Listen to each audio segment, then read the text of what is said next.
Hello, my noble band of outlaws. Outlaw Samurai coming at you live with a video. Sorry about the delayed review of this hanwei doll. It's just been a hectic few weeks for me. Well, I shouldn't say a few weeks, I should say a few days. About a week, actually. In any case, I had a lot of shit going on this week, so I wasn't able to make the review. In any case, let's get started, shall we? As I normally do, we're going to go through the description of the doll on hanwei's website. This I'm going to try to shorten simply because I don't have the tool to disassemble this, so there'll be no disassembly in this video. So without further ado, let's get started. This doll was designed by renowned Chinese martial artist Scott Rondel to be a performance cutting sword, and its blade shape, balance, and handling properties optimize it for decisive cutting capability. The blade is forged from 5160 high carbon steel, and the blade has a thick edge which gives it needed rigidity, durability, and mass to power through a strike. The spine tapers suddenly towards the main cutting portion of the sword to both ensure it is not tip heavy and to create a thinner and flatter blade section. This is in this area to minimize drag and pass through a target. From its raised midsection, the blade edge has a long and gently sloping plane to give the edge a fine angle for cutting without creating a blade body which is too thin and brittle.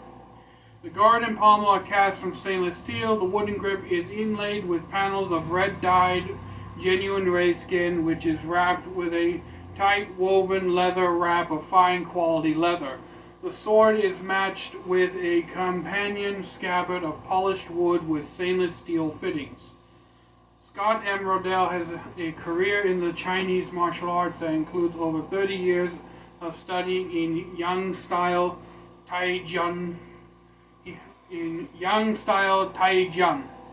or Taiji Qian, which I assume, if we translate that to Japanese, is Jian Jutsu, or the way of using a Jian. He has learned under the tutelage of several masters in both China and the U.S. He is the founding director of the Great River Tower Center, which you can find on YouTube, which is headquartered in Virginia. He has also authored several books on the Chinese swordsmanship arts. So that is the introduction, and now we shall move on to Future Outlaw to get measurements and accoutrements set up. So take it away, Future Outlaw. Thank you, Past Outlaw. Now, the specifications is an overall length of 35 and 3/16 inches, weight 2 pounds 9 ounces, edge sharp. It did not come sharp, I had to sharpen it. Disclaimer. Width is 36.9 millimeters. I still cannot find my calibers for the life of me. Thickness is 5.6 to 3.4 millimeters. Nut pommel construction. As I said, I didn't have the tool to remove the nut. Not that I'm going to. I'll have to get a special wrench for that. Point of balance is 7 1/4 inches from the guard. Grip length is 5 1/8 inches. It doesn't say anything about it including the pommel, which I will be including the pommel as I do with Japanese swords and all other swords, because technically the pommel is an extension of the grip. 5160 high carbon steel blade. Sword type is Dao. Battle ready, Chinese, hanwei, and country of origin, China.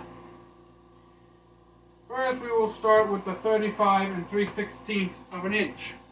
That is overall length.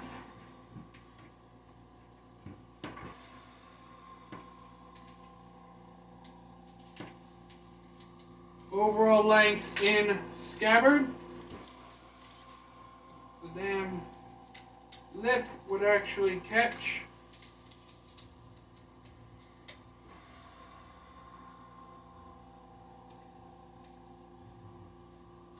According to my measurements, is just shy of 38 inches in scabbard, which is only natural that the scabbard would add a few inches. Outside of scabbard, will have much better luck with measuring. From tip to pommel is what I would say a full 36 inches.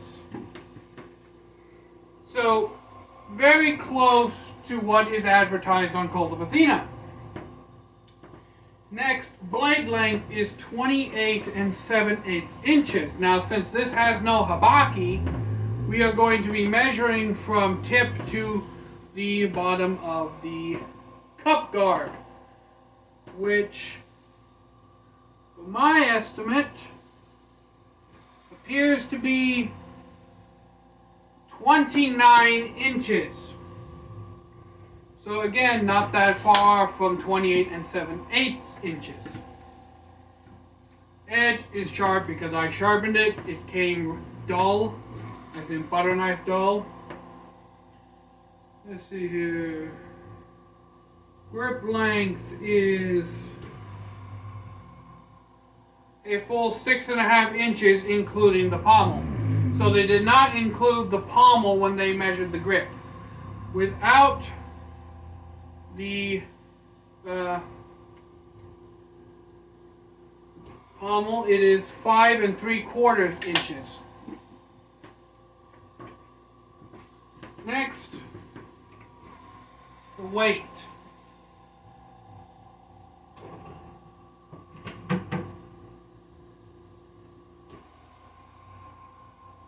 My scale clocks in at 2 pounds 15 ounces.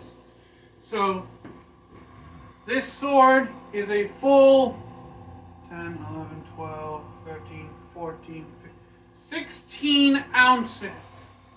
0.6 ounces heavier than what is advertised on Colt of Athena. So this sword is not really isn't really a great deal out of the realm of measurements that Colt of Athena provides.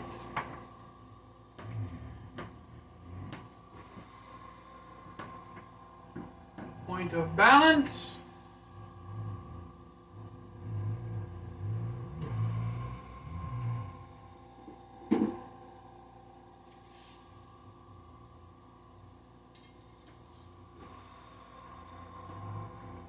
Point of balance on here is 7 1/4 of an inch.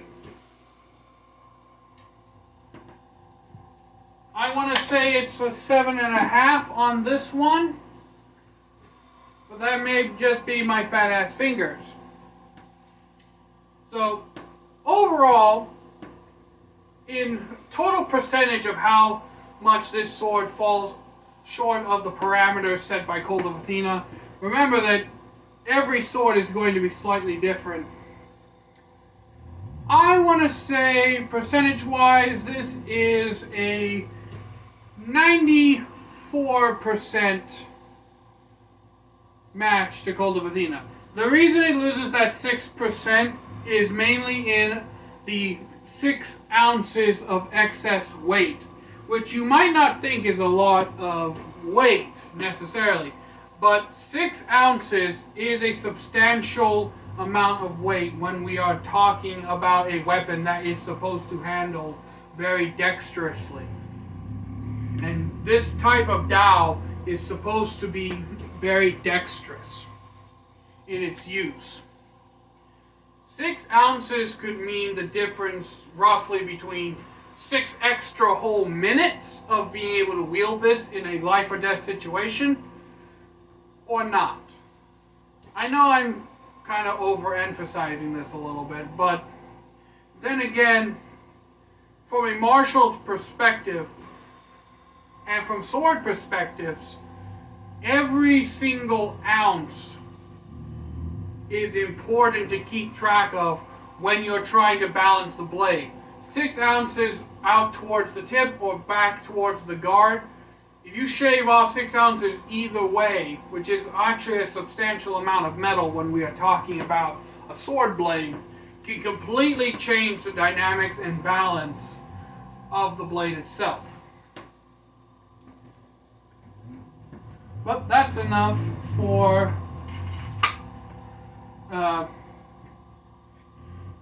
specifications. Now we'll turn it back to technically past Outlaw for a bit of a surprise, some cutting footage here in the review. So take it away, past Outlaw.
Thank you, Past Outlaw, for the cutting footage. Now, overall, what do I think of this sword? Well, I mentioned in the unboxing that I said that this is a military-style blade, in my opinion. And what I mean by military-style blade is it has no frills, no excess accoutrement. Everything is basic and purpose-built to do one thing, and that's to cut, which is generally speaking what a Dao is supposed to excel at. Cutting, hacking, slashing. It's an infantryman's weapon. In the Chinese militaries during the Ming, Qing, Chang, and Tang dynasties, soldiers more often than not carried some form of Dao, because the Dao was easy for a soldier to pick up and learn. A single-edged blade is easier to use than a double-edged sword for most people to pick up and learn, because most of the time Chinese soldiers were also equipped with shields. So most of the time when it came to fighting with a Dao, they mainly focused on cutting.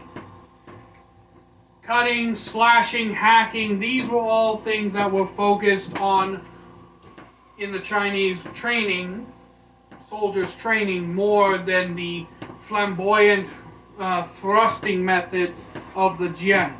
The jian, for most of Chinese history, was considered a nobleman's sword, a sword of status that mostly nobility carried, or people of high social standings. The Dao was your soldier's weapon, your bodyguard's weapon, your common foot soldier's weapon. And that's why I said that this is a military sword, in my opinion. It has no great thrills, no great accoutrements. Even the saya, or scabbard, is simply purpose-built. Okay? It has a metal chape, a metal butt cap, and a metal hanging system, which the metal hanging system also helps to reinforce the scabbard. But this is just plain Jane, simplistic, military purpose-built kind of weapon. This was not made to be some kind of delicate fencing blade or nobleman's blade. No, this was made to be able to be put in the hands of a foot soldier. This type of Dao is purposely built to be placed in the hand of a foot soldier and have him cleave through an enemy. Now, I'm not saying he's going to be able to cut through an entire body, But this could definitely take off a limb with a good slash. It has the weight and a good, powerful slash. This thing is definitely going to cut through a human arm or leg with minimal to no difficulty. And that's basically what I mean by when I said that this is a military style blade. This is the type of blade that Chinese generals would arm their foot soldiers with. And even even Chinese cavalry soldiers, they also used dao as well, just longer versions of them. Now, I do like how this blade handles. It's very nice, and as we saw, it cuts like a damn beast. Alright? If there's a few things... Now, I know I'm singing this sword's praises, but I'm going to get to some things that irk me in a moment. For one, the fact that it came as dull as a damn butter knife irked me. That's a con. Now, it's a relatively simplistic con to fix if you have some kind of sharpening apparatus, like a work sharp or something like that, or what have you. But if you don't, and this is like your first time buying a sword, let's say that you started learning a Chinese style that uses the Dao, for example, and you needed a sword that you could cut with straight out of the box, and this is one that met your Shifu, which is Chinese for sensei, your Shifu's instructions, and then you go to cut something and it doesn't cut, or God forbid, it just bashes the target aside, like if you're cutting a water bottle or if you're cutting into a tatami mat and it just bounces off. Then it's not only an embarrassing thing if you're in front of the whole class, it's also a thing of where it's a bit of a quality control that not every blade is of decent sharpness. Like down here, see, this is the factory edge right here, and I am putting pressure on my thumb and it's not cutting me. Now if I was to put pressure right here while I started to sharpen it, my thumb would be sliced down to the bone in about half a second. Because we all know how sharp I make my blades. I mean,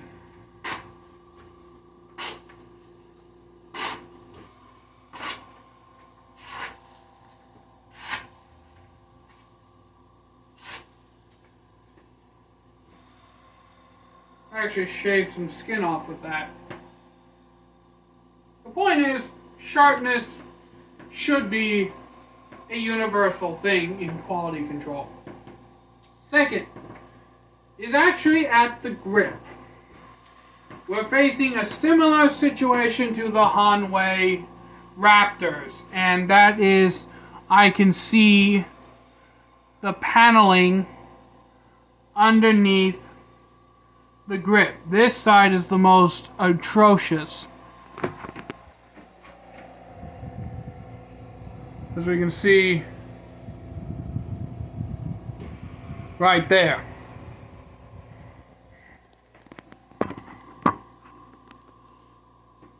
Now, there's something I forgot to mention, and that is that this sword retails for $379.95, around $418 when all the taxes and shipping are included, at least for here in Indiana. So that bumps this up to a $400 sword. And I have better wraps on lesser quality blades than this.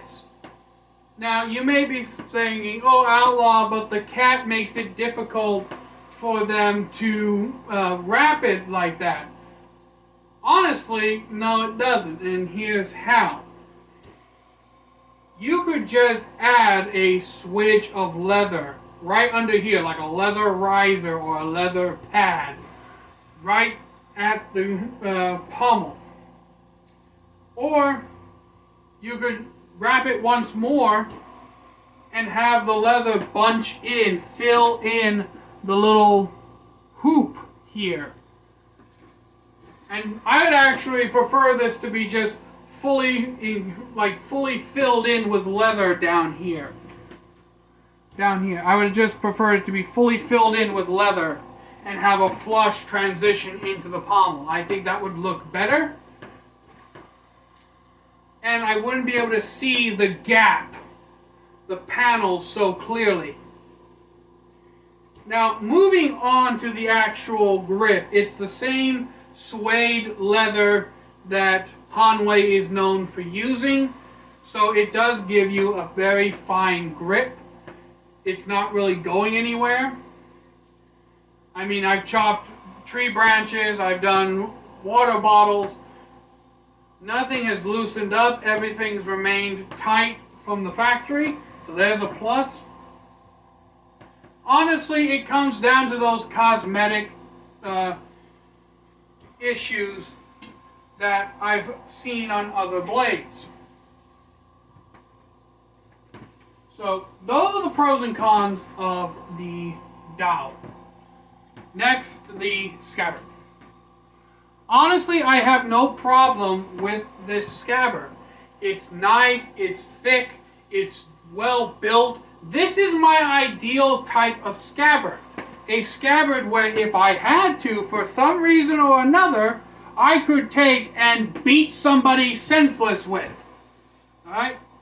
In the way that I practice swordsmanship, my scabbard is as much a weapon as it is a holster for my blade. So if I am able to literally, so for some reason I'm disarmed or I have to drop my sword, and I'm able to just pull my scabbard up and block a strike, or if my opponent's off balance, go up and just bash him relentlessly in the head. Look at episode, I believe, 3 of Drifters, when Toyohisa uses his scabbard to beat that blonde knight dude senseless. That is what I want my scabbard to be able to do. I want to be able to just beat the ever-living dog shit out of somebody with my scabbard, if I have to. And this scabbard gives me that confidence that, yes, I may have to have it fixed or have a new one made afterwards, but scabbards are easier to replace than it is to replace the blade. Especially in the modern world. It's actually cheaper in most cases to have a new scabbard made than to have a new sword made. And honestly, scabbards are kind of disposable. After a while, a scabbard will get binged up, dinged up, scratched up, bashed up, what have you. And I believe this was done in history too. People, especially with the Japanese and them having multiple fittings for their blades, multiple koshirai, the Japanese would also have multiple sayas made for the same blade. So if either one broke, they could just grab one of the other ones they had made, or like they would normally do, they would just switch the scabbards out for different occasions, like a dress scabbard or a walk around town scabbard, etc., etc. But yeah, I have no complaints about the scabbard. I like the simplicity. I like the polished, stained wood. This whole sword, this whole combo, is basically my perfect aesthetic. Plain simplicity that does the job it needs to do. Now, the scabbard has come loose. So, and there is saya rattle. But that's nothing that, honestly, a little bit of a shim or a couple of little drops of Gorilla Glue or super glue in general around the mouth won't fix. When I first got it, it was almost impossible to pull the damn thing out. But yeah. Honestly, aside from the gap that I mentioned and the sharpness issues, I have no problems with this sword. And I would actually fully recommend it to anyone looking for a Dao blade that is starting out or wants a single-handed curved sword or a Chinese style blade or a single-handed Chinese style blade that wants to get into either learning how to fight with a Dao, or just wants to expand their collection and start collecting Chinese style blades like this.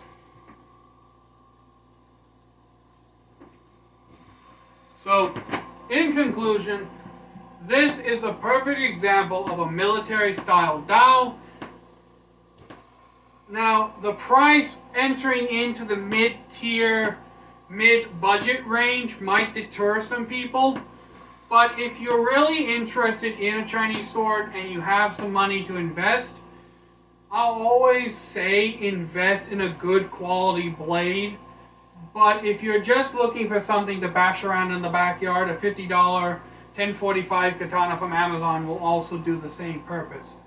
This is more for somebody who is actually looking to get into practicing with single-handed curved swords, wanting to learn Chinese Dao fighting, and maybe even for somebody who wants to start getting into saber fighting, because this has many of the same handling characteristics as most sabers do.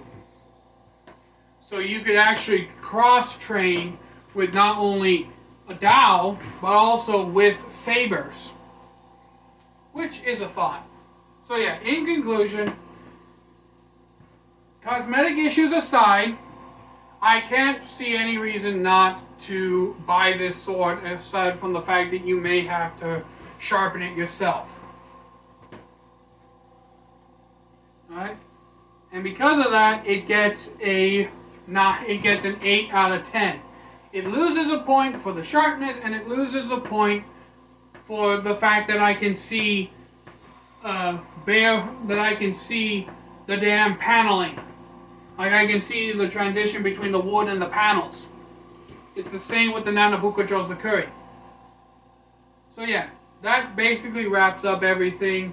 I can recommend this sword wholeheartedly, and there's really nothing that jumps out at me as something that says I can't recommend it. Because this not only fits my aesthetics of liking plain, simplistic swords that are purpose-built to do the job that they are meant to do, but also checks off pretty much all the other characteristics that you'd want out of a Chinese sword, or at least a Chinese one-handed Dao. But yeah, to prevent this from becoming too long, tell me what you all think in the comments down below. If I missed anything, if there's something that I got wrong, correct me in the comments. So until next time, my noble band of outlaws, Allah Samurai tells all y'all be crazy rednecks, be safe, use your weapons, and check out the hanwei Scott Rondel cutting Dao. I truly do believe that this is a very good upper lower budget, beginning mid budget Chinese style Dao sword to begin either collection or training purposes. But it is an investment. That is something I have to emphasize, that it is an investment at this price range. And that hanwei could do better with a little bit more attention to fit and finish. But yeah, that's basically it. I'm out. Peace.